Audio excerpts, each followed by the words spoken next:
Hi ಎಲ್ಲರಿಗೂ. ಇವತ್ತು ನಾನು ಕಡಲೆ ಹಿಟ್ಟಿಂದ ಸ್ಯಾವಿಗೆ ಮಾಡುವ ವಿಧಾನವನ್ನು ಹೇಳುತ್ತೇನೆ. ಮೊದಲಿಗೆ ಒಂದು ಬೌಲಲ್ಲಿ 1 ಕಪ್ ಕಡಲೆ ಹಿಟ್ಟು, ರುಚಿಗೆ ತಕ್ಕಷ್ಟು ಉಪ್ಪು, ಅರ್ಧ ಟೀ ಸ್ಪೂನ್ ಮೆಣಸಿನ ಹುಡಿ, ಅರ್ಧ ಟೀ ಸ್ಪೂನ್ ಹಿಂಗ್ ಪೌಡರ್ ಮತ್ತು 1 ಚಿಟಿಕೆ ಓಂ ಕಾಳನ್ನು ಹಾಕಿ ಚೆನ್ನಾಗಿ ಮಿಕ್ಸ್ ಮಾಡಬೇಕು. ನಂತರ ಇದಕ್ಕೆ 1 ಗ್ಲಾಸ್ ಆಗುವಷ್ಟು ನೀರನ್ನು ಹಾಕಿ ಹಿಟ್ಟನ್ನು ಕಲಸಬೇಕು. ಚಪಾತಿ ಹಿಟ್ಟಿನ ಹದಕ್ಕೆ ಹಿಟ್ಟು ಕಲಸಬೇಕು.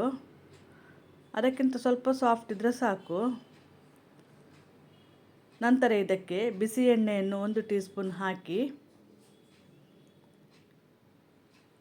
ಹಿಟ್ಟನ್ನು ಇನ್ನು ಸ್ವಲ್ಪ ಕಲಸಬೇಕು.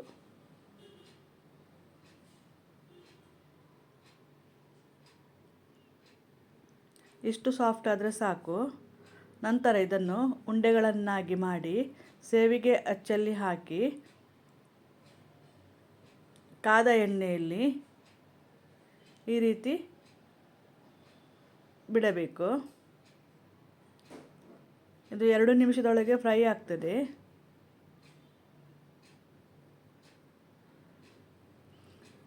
ಇಷ್ಟು ಫ್ರೈ ಆದರೆ ಸಾಕು. ನಿಮಗೆ ಈ ರೆಸಿಪಿ ಇಷ್ಟವಾದಲ್ಲಿ ಲೈಕ್, ಶೇರ್ ಮತ್ತು ಸಬ್ಸ್ಕ್ರೈಬ್ ಮಾಡಿ. Thank you for watching.